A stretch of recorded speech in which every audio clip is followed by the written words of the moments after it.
A poco que uno profundiza en la historia de la humanidad, se tropieza con incógnitas que, por ejemplo, la arqueología oficial no sabe responder. Incluso, en ocasiones, los arqueólogos prefieren echar la vista a un lado para evitar quebraderos de cabeza. Pero, en fin, los enigmas siguen ahí, chocando de lleno con las fronteras de la ciencia. José Manuel, esto que estoy contando es un hecho verdaderamente cierto, ¿verdad? Pues sí, y la verdad es que esos misterios no solamente nos ponen en la senda de una historia alternativa a la oficial, sino que incluso nos hacen replantearnos el origen de la propia civilización humana. Por ejemplo, ¿cómo es posible que se puedan encontrar construcciones casi idénticas en puntos del planeta alejados tanto en tiempo como en espacio?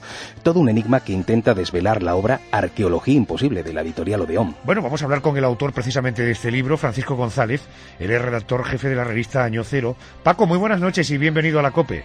Muy buenas noches, muchas gracias. Oye, en tu obra defiendes que hay construcciones excesivamente similares, realizadas en puntos muy distintos de la Tierra y por culturas muy dispares. ¿Cómo se puede explicar ese parecido tan insólito, por ejemplo, entre las pirámides de Egipto y las pirámides maya en México? Se puede... Lo que no se puede defender, desde luego, es de teorías, de hipótesis, por ejemplo, como el asunto de los arquetipos o el tema desde la antropología con el asunto de la difusión transcultural, ¿no?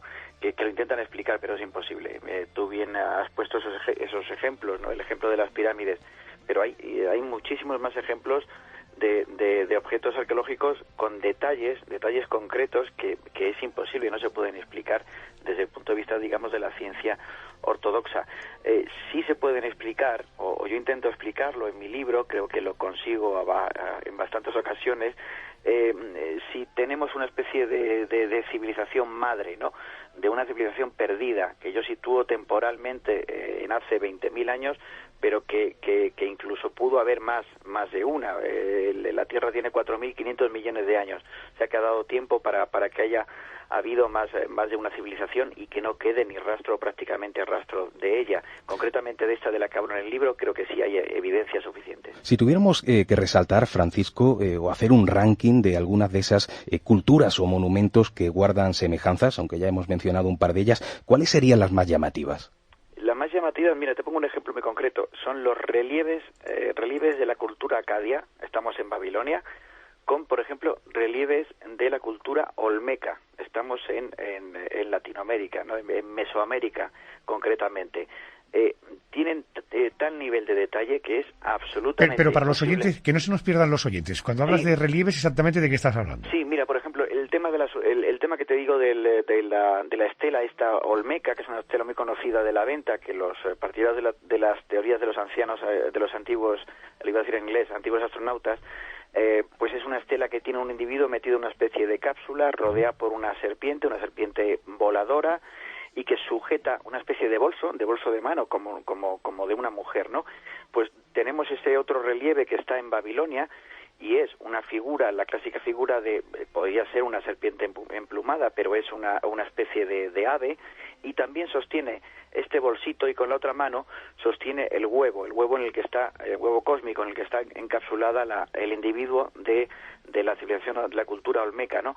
Estos 3 detalles o 4 detalles son imposibles que haya habido una contaminación de no haber sido porque existió un contacto, lo cual sería absolutamente increíble, alucinante, ¿no? Porque estamos hablando de hace muchos miles de años, o bien que ambas culturas, tanto la olmeca como la sumeria, tomaron de un libro común, de una especie de manual de instrucciones. Hay una parte que me ha llamado mucho la atención de este libro de Arqueología Imposible, que es la que nos habla de construcciones sumergidas bajo el mar. Cuéntanos un poquito algo más sobre este asunto. Sí, pues hablando de esta civilización madre, esta civilización perdida, que unos llaman Atlántida, otros Mu, Lemuria y Hiperbórea, es de todos conocidos estos nombres que suenan un poco más a leyenda, a mito.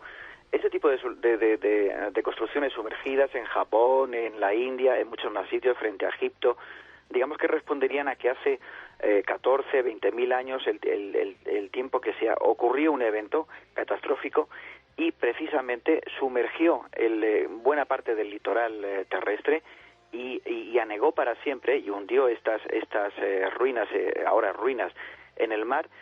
Desaparecieron los vestigios más importantes de esta civilización, que eran, por decirlo de algún modo, una especie de pueblos del mar. se correspondería con una idea de pueblos del mar un tanto remotos. Bueno, pues estas serían unas evidencias, quizá no de esa misma civilización, pero la que vino inmediatamente después. Debo entender por lo que me dices que sospechas que pudo haber hace 20.000 años una cultura global, una civilización global. Eso explicaría las similitudes que hay tan precisas. No hablamos de que el monumento tenga forma de pirámide, sino de detalles como los que te he comentado, y que en el libro pongo imágenes, además, que se puede ver estas diferencias.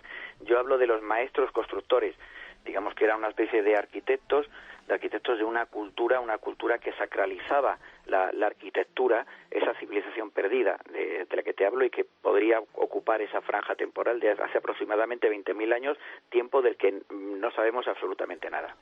Bueno, como estás viendo, Adolfo, esto y mucho más lo podemos encontrar en este libro que resuelve muchas dudas sobre la historia de la humanidad, Arqueología imposible, de la editorial Odeón. Paco González, gracias por atendernos, un abrazo muy fuerte. Un placer, un abrazo. Gracias.